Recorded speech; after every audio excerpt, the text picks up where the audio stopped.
மதுரையில் சசிகலா செய்தியாளர்களை சந்தித்து வருகிறார். அது நேரடி காட்சிகளை தற்போது பார்க்கலாம்.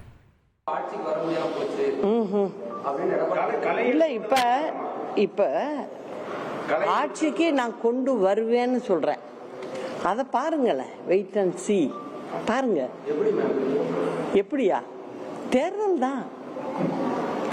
தான் அதுக்கு முடிவு.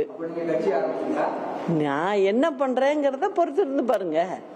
நகராட்சித்துறையில சுமார் 850 கோடி ரூபாய் ஊழல் அந்த இதுல அமலாக்கத்துறை விசாரணை வேற போகுது. அது அமலாக்கத்துறை விசாரணை போயிட்டு இருக்கு. டிஜிபிக்கு கூட லெட்டர் கொடுத்ததா சொல்லியிருக்காங்க. ஒரு இது இன்வெஸ்டிகேஷன் நடந்துகிட்டு இருக்கு. அதனால அதுல உண்மை இருக்குன்னாக்கா அது வெளில வந்தா. மேடம், குறிப்பா 4 வருஷமா நாங்க ஒண்ணு சேருவோம், ஒன்றிணைப்போம் இப்படிதான் பேசுறாங்க. ஆனா இப்ப வரை அவங்களாலே ஒண்ணா இருக்க முடியல. குறிப்பா சசிகலா அவர்களோட சேர முடியல. ஓபிஎஸ் அவர்கள் நீங்க கவலையே படாதீங்கன்ற. உங்களுக்கு ஏன் அது அந்த பிரச்சனை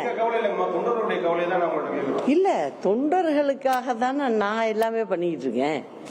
அதனால நான் சக்சஸ்ஃபுல்லா பண்ணுவேன். பல்கலைக்கழகங்கள் துணைவேந்தர் நியமனம் செய்யப்படாது இல்ல, மொத்தம் 22 பல்கலைக்கழகம் இருக்கு மொத்தம் தமிழ்நாட்டில். அதுல 14 வேக்கண்டா இருக்கு. 14 இதுல துணைவேந்தர்கள் இல்லை.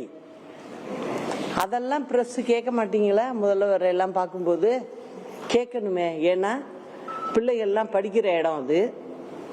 பல்கலைக்கழகத்துக்கு ஒரு ஹெட் வேணும்ல.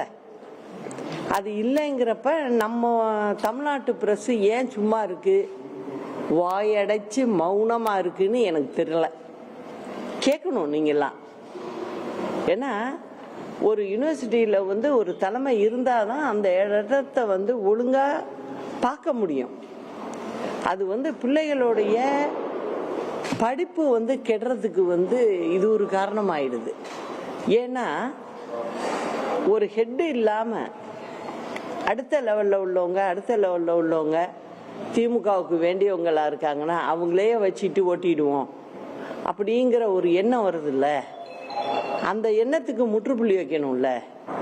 அதுக்கெல்லாம் பிரஸ் எல்லாம் கொஞ்சம் கேள்விகளை அமைச்சர்களை பார்த்தோ முதல்வரை பார்த்தோ கேட்டீங்கன்னா நல்லா இருக்கும். ஏன்னா நான் ரொம்ப கவலைப்பட்டு நான் இதை சொல்லிக்கிட்டு இருக்கேன். தமிழ்நாட்டில் உள்ள பத்திரிகைகளுக்கும் சரி, மீடியாக்காரவங்களுக்கும் சரி, அது முக்கியமான விஷயம்.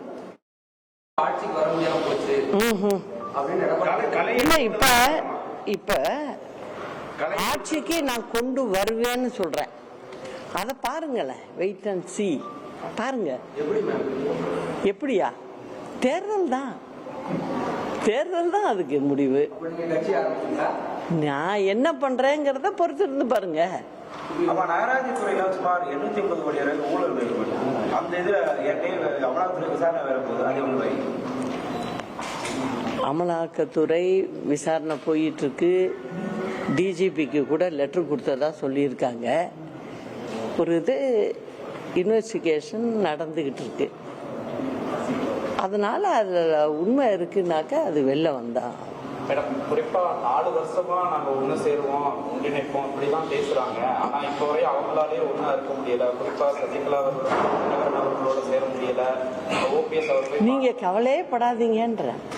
உங்களுக்கு ஏன் அது அந்த பிரச்சனை இல்ல? தொண்டர்களுக்காக தானே நான் எல்லாமே பண்ணிட்டு இருக்கேன். அதனால நான் சக்சஸ்ஃபுல்லா பண்ணுவேன். பல்கலைக்கழகங்கள் துணைவேந்தர் நியமனம் செய்யப்படாது இல்ல, மொத்தம் 22 பல்கலைக்கழகம் இருக்கு மொத்தம் தமிழ்நாட்டில். அதுல 14 வேக்கண்டா இருக்கு. 14 இதுல துணைவேந்தர்கள் இல்லை.